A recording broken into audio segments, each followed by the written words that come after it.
Welcome to 9 Point Started With a Dream podcast. Our goal is to showcase the stories of athletes and the community that supports them by being authentic about their journey. Here's your host, Jacolby Gillum.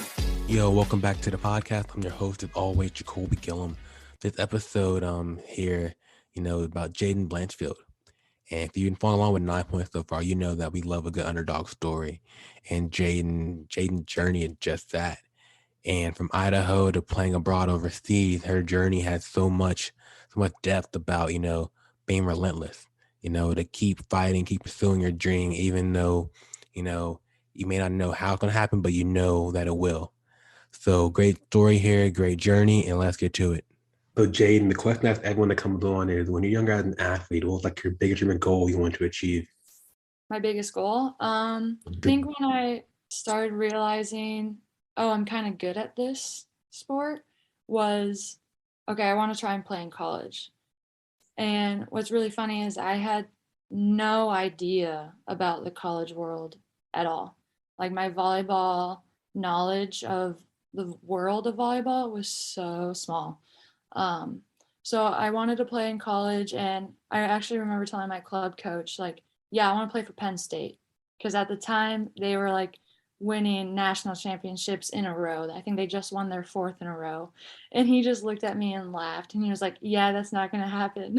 Because I just had no idea about the volleyball world, the level. And so, yeah, that was my main goal. And I never thought I was a Division I kid, like kind of after that conversation. And he introduced me to the recruiting process and told me how it works and like all these different levels. So I was like, okay, maybe I can play Division II because I'm not that tall. I'm was a middle in high school. So I was like, maybe I can be turned into a right side, outside, So that was kind of my goal at a young age. And where'd you grow up? Kind of that kind of a big part of your story. Where'd you grow up? I grew up in Boise, Idaho. So medium-sized city. The Boise area itself is probably 225,000 people, but it's in a valley and there's connecting towns and cities. So that valley is probably 600,000 people. And so kind of being in Boise, and you said you kind of learning that, wow, I'm kind of good at this sport. How did you what was like your access to volleyball during that time? So my access was just junior high and high school. That was because I also played basketball. So I just played on the school teams.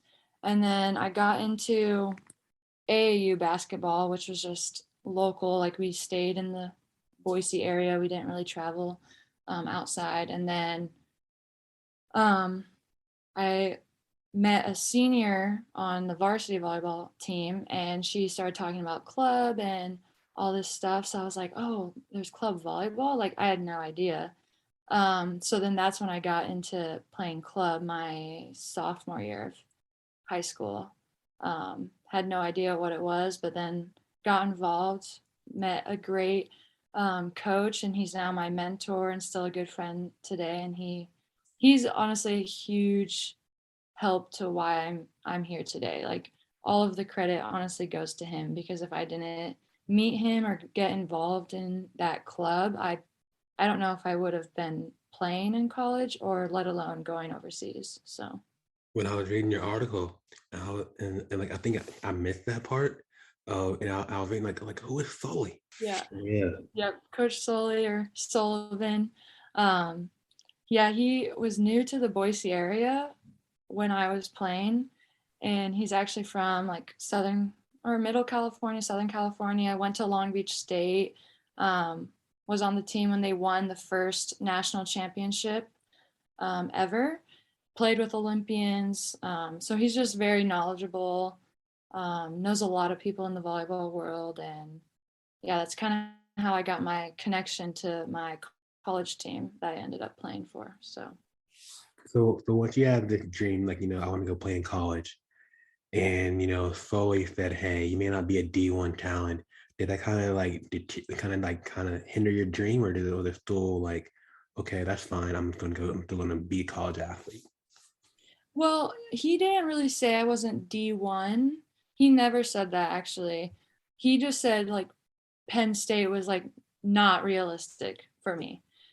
But I kind of put that like, because I didn't know how big the D1 world was. And so I was like, okay, I just thought D1 was just like, boom, top tier, every school is good, which every school is good, but there is like the mid-major schools and then like the lower D1 schools. So I was thinking D2 because I wanted to be on a good team. So I was like, okay, maybe top Division 2. And then I started getting a couple like junior college looks, and that was fine, but I didn't really know anything about junior college.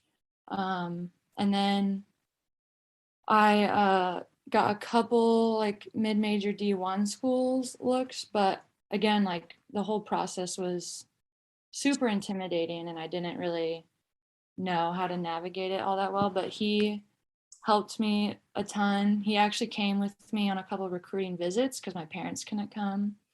So, yeah. So when you're looking for a school, what was like one of the things you're looking for in choosing a college? I'm gonna be honest. I really didn't care about what I studied. Yeah. Like I knew I wanted to be a volleyball coach early on, just from my high school experience. I had a brand new coach every single year because our head coach just kept leaving or getting fired or whatever the case. So I knew early on, I was like, okay, a coach can put a huge influence on so many players. And I've had a negative experience with all these coaches. I want to have a positive impact. So I knew I wanted to be a coach. So I didn't really care what I studied. I just was going to go get an education. And I really liked like athletic training, learning of the body, like in sport. But if I'm going to play in college, I can't go the athletic training route for Division 1, Division 2, because you're basically a student athlete if you do that major. So then I started maybe narrowing it down to like kinesiology, human performance, that type of road. But still knowing that I wanted to be a coach, but maybe that knowing more about the human body in sport can help me be a better coach, and how the body works, biomechanics, like all that stuff, energy systems. So that was something that it played a little bit of a part, but I honestly didn't really care. I just wanted to go to a good volleyball school. You just want to get there. Yeah, because volleyball was more important to me. Yet when I give advice, because I coach kids and they ask like, oh, like what should I look for in a school? I say, make sure you know what you want to study and that you like the school for outside of volleyball, because it is really important. Luckily, I ended up liking volleyball and stayed on the team, and didn't have any serious injuries that stopped me from playing volleyball. But I always tell that to kids, like if something happens and you can't play volleyball anymore, you want to still like the school. But I did not follow that when I was looking, because I was never given that advice, because I knew nothing about the recruiting process. You lived it, so now you're like, all right, let me get back the knowledge that I learned. Yeah, exactly. So I knew that I wanted to get outside of Idaho and experience something else, be away from home. I'm very independent, so I knew I wanted to get away, whether that was just out of state or like on the other side of the country. So that was also something I was looking into. But my number one priority was the volleyball program. So, yeah. That's awesome. That's funny you say that, because like my mom told me the same thing when I was going to college. I just came off the ACL injury, and she was like, choose a school, right? You can either go to a school and be the athlete, and if you get hurt again, you may hate being there, right? Or go to your school that you love, and walk on, that even if you do make the team or don't make the team, you can still, be happy. So that's good advice that you're giving to the kids right there. So you kind of consider yourself an underdog. So as this, you have that you've been getting to college, right? So how do you, I guess, if you're getting offers, right? Why you consider yourself an underdog? Because I'm not that tall and I'm not physically huge. Volleyball players aren't huge in general, but like my frame isn't that big. But I've always been able to jump high.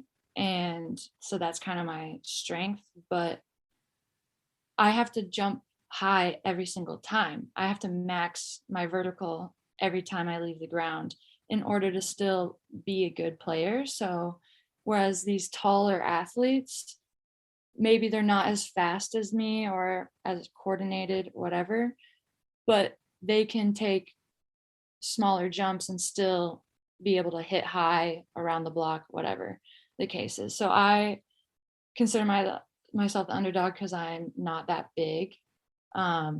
And because I come from an area where volleyball isn't big. So I got a late start to playing volleyball compared to all of my teammates that I played with in college and overseas. And then third, I consider myself the underdog because I've played so many different positions throughout the years. I've never just been able to focus on one position to be good at that one position, whereas most of my teammates, they've maybe played one or two positions. And I've literally played every position besides setter. So like this year, I had to step in the role to go back and play middle for 2 weeks because we had two middles get injured and we couldn't get a transfer right away. So I had to step in and play middle for 2 weeks. Last year I was a libero. I signed as a libero, and then one of our outsides wasn't playing the best, so then I moved back to outside. And yeah, so I've just done it all. In high school I was a middle. In college I got recruited as a middle opposite. So I've done it all, and those are the three reasons why I consider myself the underdog, because I'm late compared to everybody else. But it's awesome though, because it kind of makes you almost like that Swiss Army knife. And how, Yeah. like coach knows that they can depend on Jaidyn to go anywhere, and dominate. So that's pretty cool.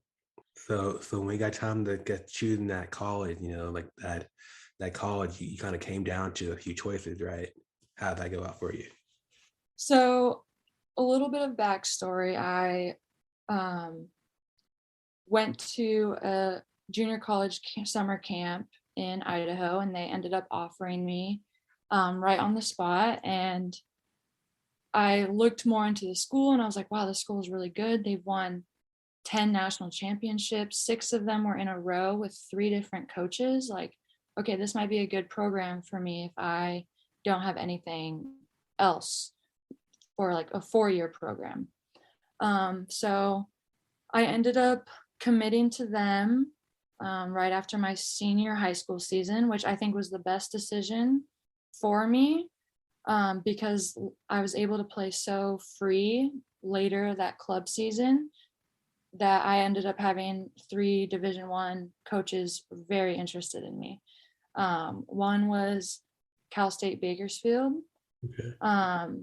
Missouri, Kansas City, and then University of Northern Iowa. So those were my 3 schools that were interested in me, but I had already signed to a junior college. So I had to at least go to that junior college for 1 semester. And then I could transfer if I wanted to. So that's kind of the backstory there. So I did go to College of Southern Idaho. Our season wasn't the greatest. My experience wasn't that great, honestly, but I learned so much being on that team and with that program. And then I ended up transferring. I chose University of Northern Iowa because I wasn't going to be the star there. And that was my main reason. Because UMKC, I think I would have been a star, and Cal State Bakersfield, I think I would have like earned that starting spot a little bit easier, is how my club coach explained it. And in high school, I was the star, and I wasn't getting better, but I was making everybody else better. Mm. And so I wanted to go to a place where I was the worst person on the team, because then I had a huge growth. Yeah. So that's why I chose UNI, and I loved my experience there. I loved my coaches. Not a huge fan of Iowa. It's a little too flat for me and way too cold. But the school, like in the community, I loved. It was great. That's interesting how you said you went there because you're going to, or you weren't going to be the best player on the team. And I think that's almost kind of rare sometimes nowadays, right? A lot of people go to teams because they want to, to be the person starting out. So having that mindset, so you kind of knew you had to work at it, right? Especially these days with the transfer portal, you just go and put your name on this list and you can transfer. Whereas when I transferred, it was a long process. It wasn't easy. And my junior college coaches did not make that process any easier for me because they were kind of pissed that I was leaving. Even though they knew what was happening. I got these looks. I told them, like, I kept them up to date with everything, but I guess they didn't think that I was going to leave. I don't know. But yeah, so the process now to transferring is so easy, which, I mean, there's two different sides of it. Like, some coaches make your life very hard when you want to transfer, because there's coaches out there that I don't know whether that's their ego or whatever, but they just don't like it when kids leave their program when it's not a good fit for them. So, like, I understand that part needs to be easier for these kids, young adults, to go on and go to a better environment for them. But then there's the other side where, oh, I'm not playing, I'm going to transfer somewhere where I can play, So, like, there's no work ethic. So it's this double, yeah. So I like the transfer portal for those athletes that need to leave out of a bad situation. But then if you're just trying to transfer just because you want to play, like, well, you need to work hard to play and put in the work for it. So, yeah. Yeah, I follow kind of like a college ball a lot, and I was like, man, there's one guy that I've been following. He transferred at least like 5 times. I'm like, hey man, guess you got to play somewhere, right? Yeah. But yeah, so you got the UNI, and now so in terms of, you said you want to go to a place where the volleyball culture is good, and it's a good program. How do you fit that in after that transfer?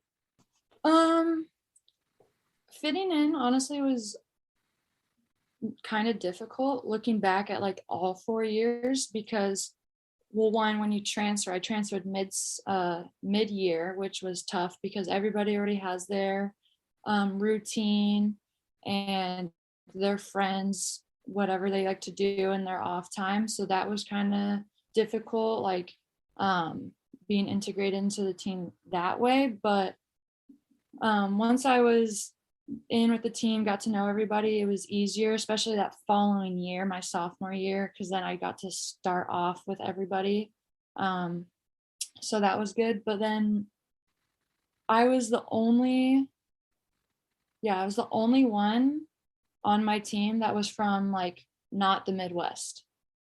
So I came from like 4 states over, whereas everybody on my team is from Iowa, which is great because there's so much talent in Iowa. So it's kind of cool to like have those local kids and the local support system. But then we also had recruits from Minnesota, Nebraska, Missouri, like all the surrounding states as well. So I was the only one that was not from the Midwest and like grew up with mountains and all this adventure. And all of my teammates were like, oh, Colorado, Colorado, Colorado. I'm like, and then I would get what's even in Idaho? Is it just potatoes? Like, and I'm like, we're just like Colorado. We have the Rocky Mountains. Did you not take like geography growing up? Like, the Rocky Mountains go through Idaho. Yeah. So it was funny. I would like knowledge bomb like everybody that would make fun of Idaho because they just had no idea what was there. And like, I could just spit facts about Idaho because I was like, it's way cooler than you think. Like, you don't understand because you haven't been there. And it's funny, I ended up going to a state that Idaho and Iowa are the two most mixed up states ever. And so I would always get like, oh, everybody always mixes us up with Idaho and calls us the potato state. And I'm like, yep, like I've heard this. Like, it's the jokes are just not funny anymore. So that got real annoying real quick. But and it's another funny thing is that in Iowa, all you see is cornfields. That's all you see. It's so flat and it's just cornfields. Yet in Idaho, I've never seen a potato farm. Really? Because the potatoes are just in one tiny part of Idaho, and the rest of Idaho is just like gorgeous nature. So See, I always had that mindset that I always thought Idaho was just potatoes too. So I'm glad we have a conversation because I was one of the people that were yeah. Well, everybody thinks that. So it's fine. I've gotten used to it, but it's the constant like jokes that my teammates would make all the time. And I'm just like, come on, guys, like this is old. like, I gotta represent Idaho. I gotta represent my state, you know? Yeah, exactly. So, but we did have one overseas player. I can't remember where she was from. It was either like Belgium or Netherlands. She had also played in like multiple different countries. So she was also the second person that we've had that was very far away. But other than that, I think it's just been me that's been the furthest recruit. So yeah. Represent. Yeah. So now you're in, so after that, you know, that first semester there, you kind of now, you know, learn the team, learning your teammates, learning the culture. How did your first full season go? You know, being, you know, part of UNI. So my first full season, I was actually supposed to redshirt, which I knew well aware of. I wanted to redshirt actually, but then we had a couple people quit or transfer, and so then I had to step into the role of being that third middle to come off the bench, or you know, to sub in for the outsides or opposite. So I had to fill that role. So my first season was I was on the bench, but I was always ready to go. I was always looking like up the bench, like at Bobby, whenever she would like look down and she would just give me the nod and like, hey, warm up off, I'm going in, and she would tell me for who. And mostly I went in for the middles. But yeah, that first season I was kind of the seventh man, like kind of like basketball, like you got that sixth man. I was like the seventh man. Yeah. So while you're there, is there any thought about the next chapter? You know, was it thought about just going straight to coaching, or was there any other thoughts? As soon as I got D1 offers, the next thing in my brain was, okay, I want to see if I can play pro. I want to see how high of a level I can play at. And so that was kind of my next goal after college, but I then had a shoulder injury. It wasn't like, oh, it happened at this time. It was a like overuse injury.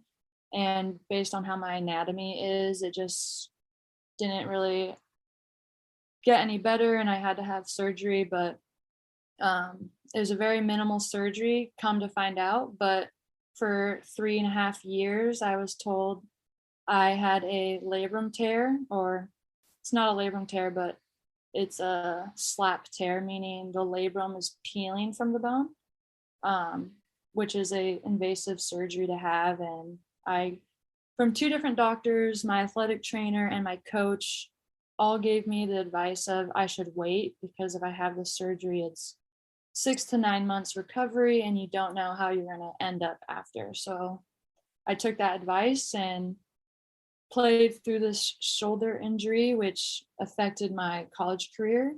I earned a starting spot my junior year as an opposite. And then probably a third of the way through season, I lost that starting spot because the I couldn't hit certain angles. Like it hurt to do this motion. It hurt to hit straight down. So my performance wasn't the same. It got to the point where I couldn't even push open a door with my right arm or pick up my backpack. So I was using my left arm for a lot of things. I was in physical therapy 3 days a week. I was doing treatment with athletic trainers every single day for 3 years. Yeah. So then I'm starting thinking like, okay, if I'm not starting and I'm not performing, how can I play pro? So then I started thinking, okay, maybe I should just go straight to grad school or pursue beach volleyball. But then the same thing with beach volleyball. If I'm not able to hit the same as indoor, then I'm probably not going to be able to hit the same as on the beach. So then I started more towards grad school and getting my master's, because I know my coach told me you need a master's to coach college. It doesn't matter what the master's is in, you just need it. So I started looking into that route. I later had shoulder surgery after my senior year. I went to the best doctor in the state of Iowa because it was going to be paid for by my university. So I was like, well, I want the best. So I went to him in Iowa City, Dr. Wolf, and he takes a look at the MRI that I had taken 3.5 years prior. And he looks at me and he's like, your labrum's fine. And I'm like, what? What do you mean it's fine? I'm in so much pain. Like, I can't even push open a door. What do you mean it's fine? And so then he was like, well, it's not torn from the MRI, but you have really small shoulder joints. And I think, your bicep tendon is rubbing on this bone here. So then it's getting inflamed, and then it's inflaming everything else in the shoulder joint because there's just no room for things to have its own space. And that's why I was in so much pain all the time, was because literally everything in my shoulder was inflamed and just like constantly throbbing.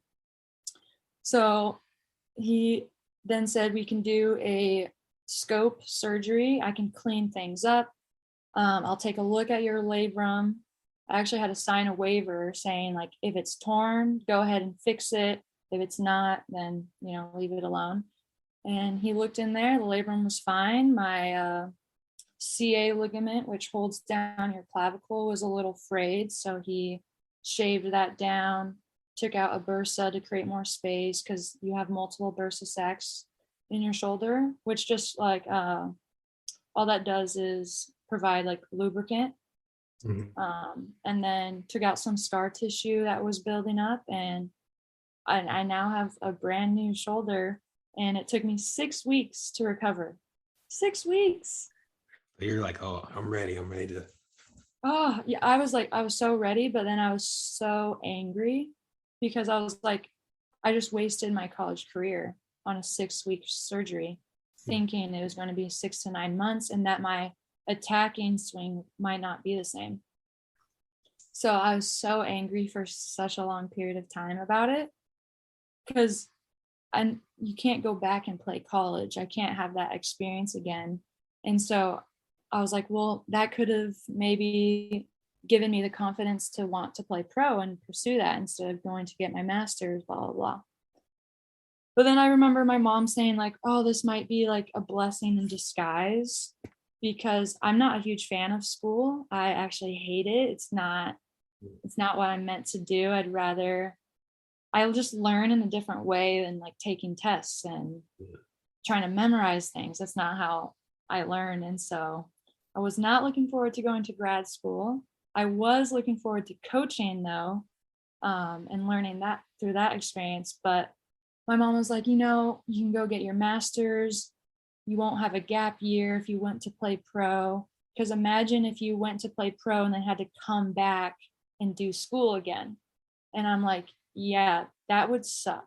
Like, I'm already in school mode. I should just stay in school mode. And so that was a blessing in disguise. Like, I did my 6 years of school back to back, and now I'm done. I never have to do school again. But now I'm playing pro. And so it's it was a blessing in disguise, like she said, but I can't get that college experience back, but I still get to play volleyball, and now I'm living my dream of playing overseas. So now you like got after surgery and you're like, okay, my dream is still alive. So going from Iowa to overseas, I'm sure it was not the easiest journey, especially after sitting out 2 years, right? Yeah, so I ended up going to Springfield College in Massachusetts for my grad school. Fun fact, that's where actually volleyball was invented, not at Springfield College, but in that area by an alumni. And that's actually also the birthplace of basketball. So there's a lot of history over there for sports, which was really cool to live through and like be there where two sports were invented. And a lot of other historic things as well, like the football helmet. A lot of like the football rules today were developed there. It's crazy the amount of history that's at that school. We're going to start a 9-point series called Facts by Jaidyn. Yeah. Yeah, I can spit all these facts out about Idaho, Springfield College, volleyball. Yeah. So I lived there for 2 years. I coached the women's program, which is Division III, as a grad assistant under Coach Long. Love her. She was such a great mentor and just a great coach. So loved that experience. And then kind of helped with the men's program one season as a like intern because I needed a coaching practicum. So I worked with the men a little bit, and then I graduated. But while I was there for the 2 years, I was kind of practicing with our team because sometimes I needed to like maybe mimic a hitter that we were going to play against, or somebody was injured or sick, so I needed to fill in. And then I was like, wow, my shoulder feels so good. Like, I wonder what I can do like now. So I got into like the adult volleyball scene in New England, which is huge. So I was playing like almost every weekend I could, training as an outside, trying to teach myself, okay, what shots do I need as an outside? I knew how to pass, but hitting on the middle and the right is just different, and you get way more attempts as an outside. So I needed to learn how to hit in good situations, bad situations. So playing as an outside, and I was like, yeah, I wanna play pro. Like, I'm gonna try and do this. I have no idea where to start, but I'm gonna try this. And started reaching out to a past teammate of mine that's still playing pro, and she kind of gave me pointers on what to do. I needed an agent. She gave me a couple agents to look into. There's only a few in the States, like they're not located in the States, but they're run by Americans essentially. So their main job is to get Americans and place them at jobs. Whereas there's so many agencies overseas that work with all foreigners or any country essentially. But there's only 3 or 4 that work with specifically Americans coming over. And unfortunately, all 3 of those kind of turned me down just because I was 2 years out of college. I wasn't a starter. I didn't have all these accolades. I played for a mid-major school, but we beat Power 5 schools all the time in preseason. So I knew I played for a good program that prepared me, but I just didn't have the accolades to follow up. So no agent wanted to take a risk on me because then that hurts their reputation, which I totally understand, but it still sucked. So I had to do it by myself, it definitely sucked because it wasn't like, it was just like, no, or it was like, no, we're all set, thanks. It wasn't even like, hey, we're good, but maybe try this agency, or hey, here's some pointers of how you can do it on your own. Like, but again, that's not their job. Yeah. So like, I understand. I was more understanding of the rejection than when I was rejected in high school of like, oh, middles can't pass, you can't pass. And I'm like, no, I'm going to show you that I can pass. Or like a local college coach telling me that I'm not a D1 prospect. And I'm like, okay, like those no's I did not handle very well. And I was like, yeah, I'm going to prove you wrong. Whereas this no, I was like, yeah, okay, I understand you're not going to take this risk on me. But it pushed me more to want to try and do it on my own.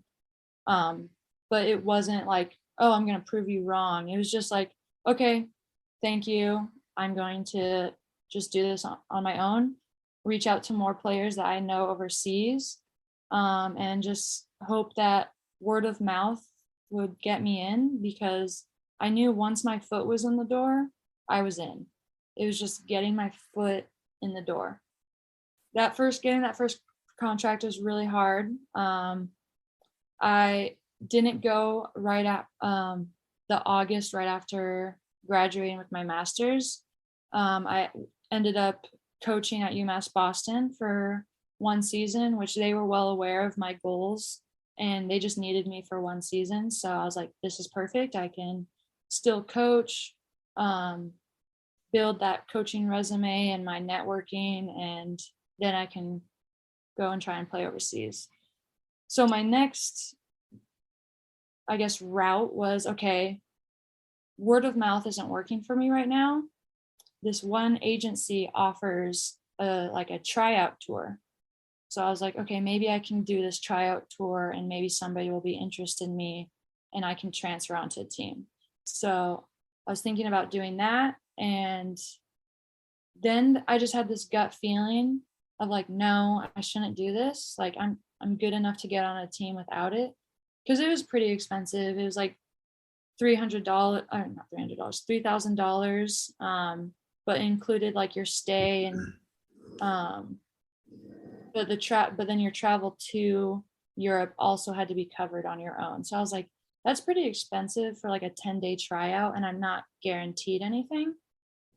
So I just had this gut feeling. I'm like, I'm not going to do this. I'm just going to wait it out and keep playing, keep reaching out to people, and hope that something works out.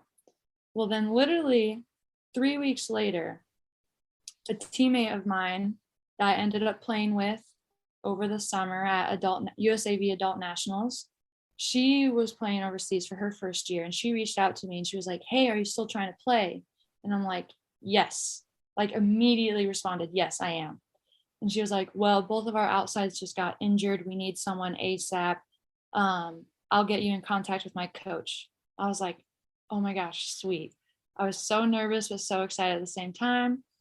I had like a little like face-to-face interview with him over like WhatsApp or FaceTime or whatever. And we chatted. We realized like, yeah, this is going to be a good fit. We'll book your ticket. You're going to leave in 3 days. I was like, shit. Yeah. But I was prepared for that just because of everybody I had talked to. They kind of let me know the process and stuff. So I knew that was coming, but then it was like actually happening. I was like, oh my God, I leave in 3 days. What do I need? Like, luckily I already have my passport. Like I have all the information ready. It was just like, but what do I need to live overseas? You know, and like there's things you don't think of that you like might need, like the plug-in adapter, you know, like I needed some of those. I needed like, I'm going to Finland, by the way. I'm like, what do I need in Finland? It's like near the Arctic Circle. It's going to be so cold. Like, do I need these boots, or like what type of coat do I need? And luckily living in Iowa, it was pretty cold. So I like had a heavy duty winter coat, but it was just like, oh my gosh, what do I need? Like, I was just like, I only have 3 days to get everything. And so it was pretty hectic, and had to say goodbye to my boyfriend, and we had just gotten a new dog, and my parents were over in Idaho, so they said bye to me like over the phone and stuff. But next thing I know, I was on a flight to Finland, and I've never been overseas in my life.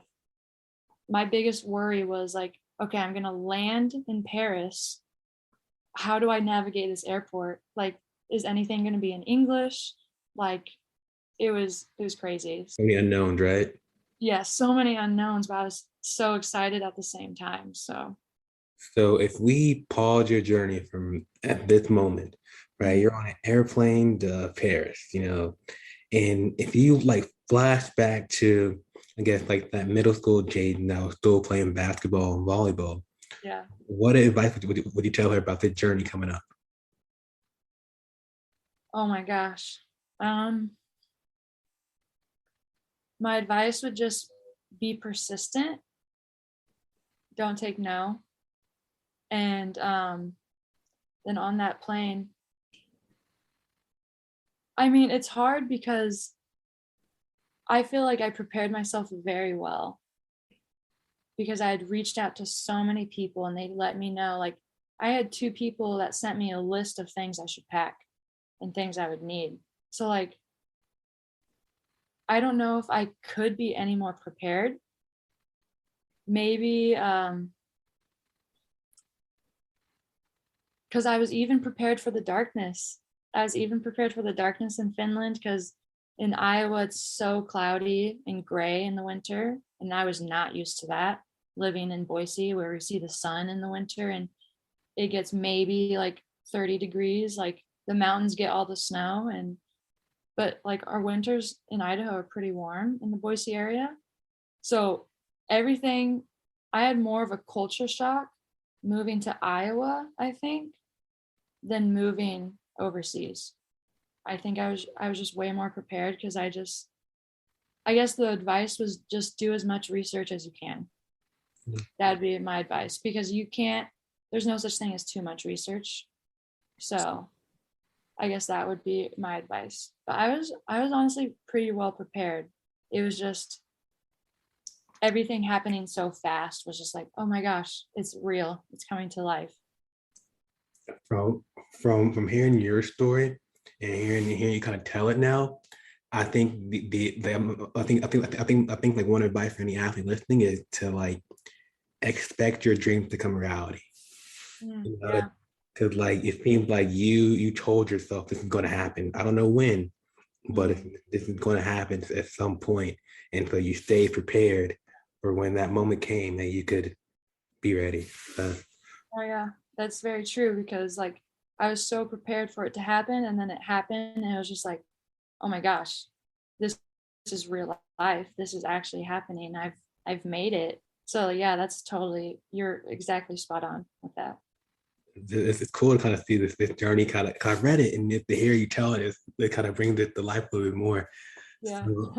So now you land in Paris. You're here. You're about to go to Finland. What's next? Like how did this? Now you're actually officially a pro athlete. You're living your dream. Is there more? So what was next for me was like, okay, I'm on a team. I need to perform and then try and get an agent because I mean, there's some people that can do it by themselves, but you really need an agent because their networking is just better. And playing overseas, like trying to find a team isn't the same as trying to get recruited. Whereas, oh, I can go to University of Northern Iowa, click volleyball, click coaching staff. Oh, there's all their emails and email them my film. It's not the same because coaches also change every year from team to team. So, and trying to find these professional teams like websites, well, they're all foreign websites. So it's like the team I played for would be leagueofploki.fi, not .com, so they really have all the connections and it would have been easier to do it through an agent. So that was my next process. But the transition to playing overseas was really hard because you play with a different ball. And as a receiver or a passing player, you are expected to pass all the time.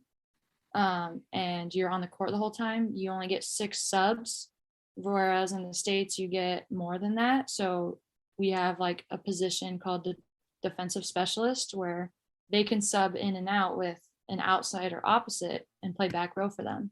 But overseas, you can't do that. You only get 6 subs and there's an entry and exit rule. So if I'm on the court and I get subbed out, that's an exit. and I get subbed back in, I can no longer get subbed out again. So you're expected to be consistent and be good basically on the court. So that was a learning curve for me. Not learning curve, it was just like a little more pressure. And then trying to pass this FIVB ball was just so hard because the ball just floats like nobody's business. It's like a knuckleball compared to the NCAA ball, because that NCAA ball just doesn't move at all. So the passing was harder. But what were you gonna say? No, so you kind of had to readjust to the game a little bit. Yeah, readjust. Yep. So, yeah, that first year or that first half season was just all about readjusting and getting acclimated to the style of volleyball. But then unfortunately COVID hit. So I was only there for 2.5 months and had to go back home. So I had no idea what my plan was. I didn't have an agent. I didn't really have good film to use to persuade an agent to hire me or be their client. And so then I actually ended up staying with that same club. So I knew, I was like, okay, I need to get one more year at this club, perform well, and then maybe I'll get some interest from an agent. Because if I wanted to play outside of Finland, I would need an agent. I think I could have done it myself if I wanted to stay in Finland, but I was kind of over the cold and the darkness and just wanted to experience something else. So I signed as a libero, which was super shocking that they wanted me as a libero, because I was like, did you see my passing? Like, did you see it? Like, my defense is great, but did you see my passing? Like, that was terrible. But my passing last year, just everything like clicked. I ended the season, I think, top 10 in passing percentage. And I was when I got moved back to outside, I was the only outside in this list of liberos that had a very good passing percentage. So super confident in my passing. And right now I'm confident in my passing. So that clicked and came together. And then after about 2.5 months, I made the change back to outside because just one of our outsides wasn't performing, and we just needed a change. So I went back to outside, which I was kind of excited about because I felt like I wasn't given a chance as an outside. So I wanted to see what I could do. My first game back, I scored 28 points.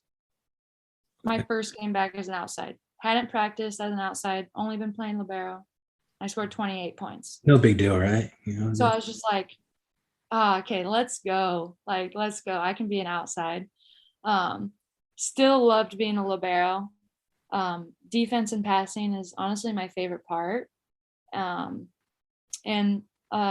it was fun. I wouldn't mind going back to being a libero, maybe when I'm older and can't jump anymore, my knees are not as good. So, but yeah, I'm really glad. Like, I think that happened for a reason. Went back to the outside, had a great rest of the season. I was the go-to player. A little too much. I was getting like 60 swings a game, which is a lot for, even though outside gets a lot of attempts, that's a lot for an outside. But I had a great year. And then an agent reached out to me and was like, hey, like, I see you. Are you represented by anybody? I was like, no, I'm not. Like, what do you have to offer? Like, as an agency, like, what's your, plan, umbrella, And so I signed with him. His name is Nick from Bring It Promotions. And then he got me this great job at Smash in Switzerland. So, super happy with where he put me. And right now I'm the third outside on the team. So I knew that coming in. I wanted to grow and get better and just like learn a lot instead of having the pressure of being good for every game. I was talking about the college game tonight for you, kind of you and I coming into the new team.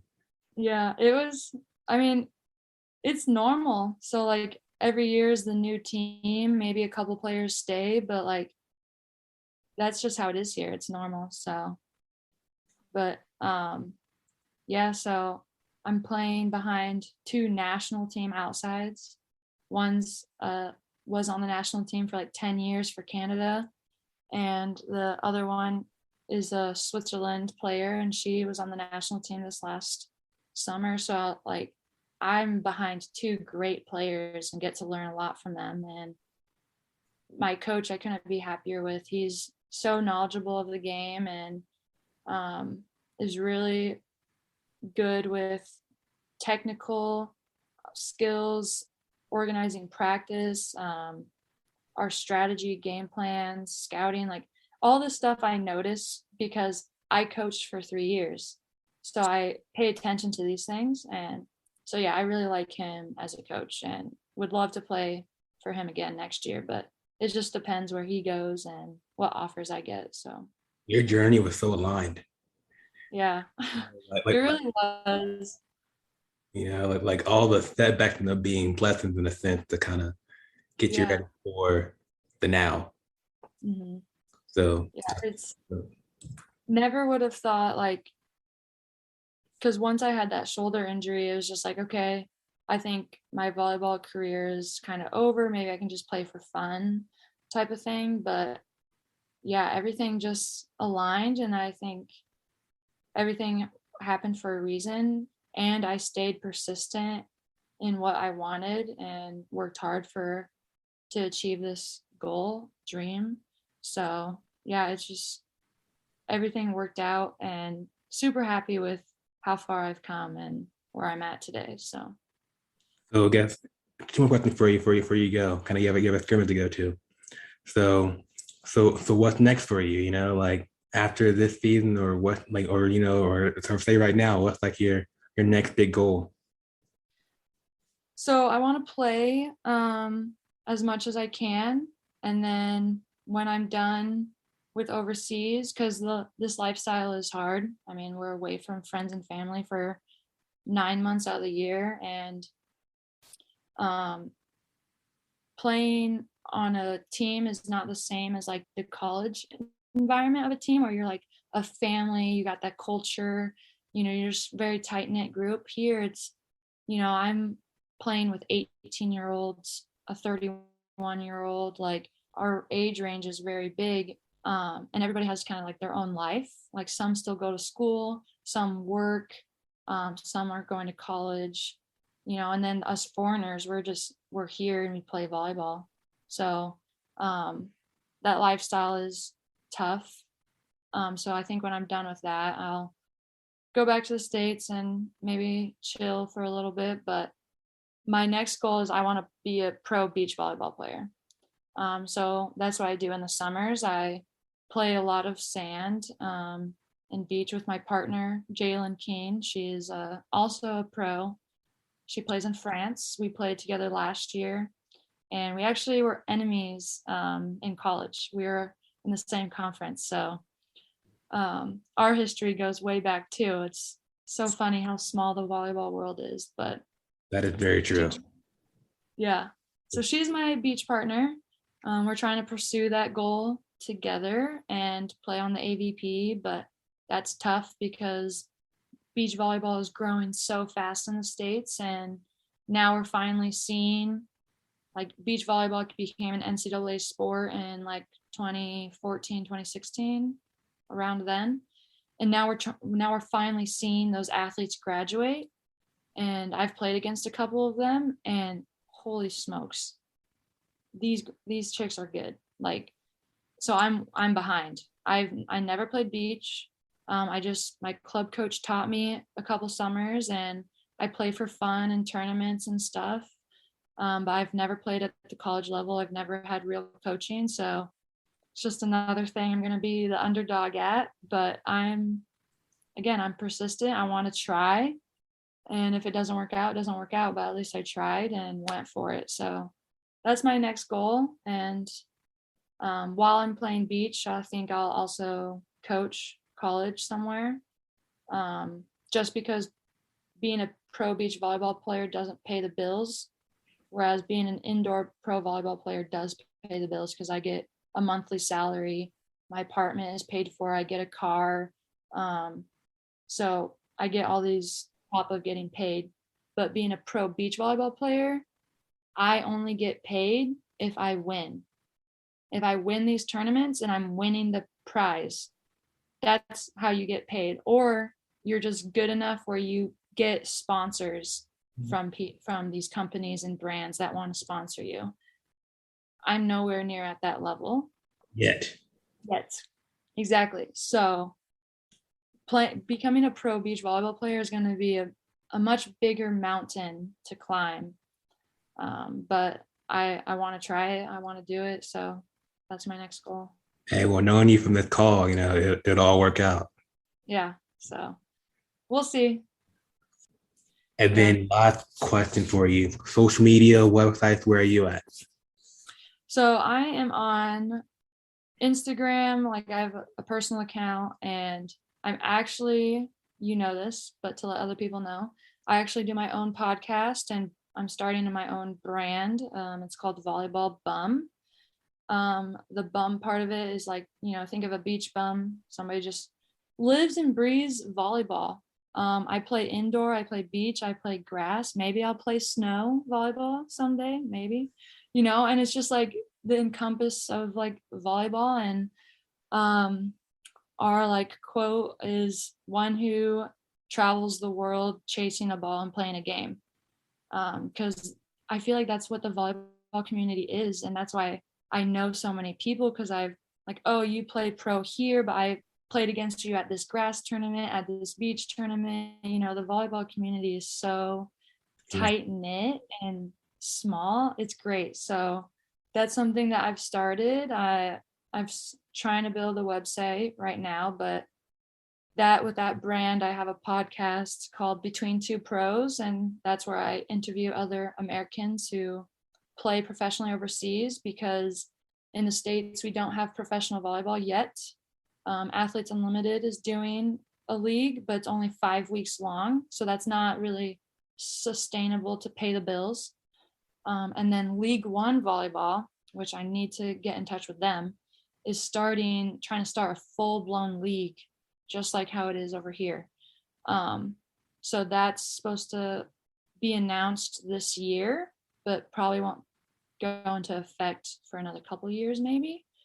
So I'm trying to bridge that gap of, okay, we got high-level college volleyball in the States, but now if you want to play at a higher level, you have to go overseas to play, or you're on our national team, which is tough because our national team is made up of like 40 of the best players in the country. So that's tough to get into. So we all go overseas to play. And so I'm trying to bridge this gap and let Americans back home know, like, hey, there's this world over here. You can follow elite volleyball players, and to let other Americans know that play volleyball. I had no idea about professional volleyball. So I'm sure there's other people like me that have no idea and maybe want to get into it. And so I'm trying to help them with that journey. I did everything myself. And so I am very well aware of how that process is. But I'm also interviewing other Americans, and they can share their stories, because volleyball, there's not a big platform out there for us, unless you're on the national team. There's a lot of men run brands and programs that are in the volleyball community, which is great. So I was like, well, I'm a woman. I want to represent this community. So I want to do my own thing. So trying to navigate that. And I just want to grow the game and share, like, just like I'm sharing my story with you. That was the whole start of this, was I want to share my story. And I'm sure there's other volleyball players out there that want to share their stories and the ups and downs of their journey. And that's the whole point of the podcast, is to grow the game and, have a platform for volleyball players to like be a star on, if that makes sense, like. I love it. We got to collab more then. Yeah, for sure. I mean, a lot of stories to share. Yeah. And I love that. And we got to start this Facts by Jaidyn. Yeah. I might run out of facts soon though. I always have my like go-to, like I can spit facts about Idaho and I can spit facts about Springfield College. Those are like my two things. So I need to, Well, I don't know, I need to spit facts about it. we need your help though, because for me, like I want to do more volleyball, and like we started doing it, but I'm not a volleyball guy, just like you say, you know. So for me, it's like I want to help out, but it's really the voices like you that really connect, you know, the community. You know, I'm just kind of the dude with the mic. So definitely let's find a way to collab more. And I loved your story. Like I think it's relatable because it's just about being relentless, you know, and just saying like, I don't know how yet, but I'm gonna get there. And if you doubt me, you're gonna be watching me one day. So that's awesome. Yeah. So Thank you so much. Hey, so props to you, Jaidyn. Enjoy the scrimmage, enjoy the playoffs, right? Semis. Yeah, we're in the semis, so. Okay, so hopefully by the time this thing airs, you're in the finals and win the championship. Yeah, I hope so. That's the goal. Yo, thanks for listening to this episode of the 9 Point Started With a Dream podcast. If you enjoyed this episode, please comment, share, leave a review. We would love to hear your thoughts. You can find more athlete-driven content at 9point.com. Till the next episode, you're only one opportunity away. Peace.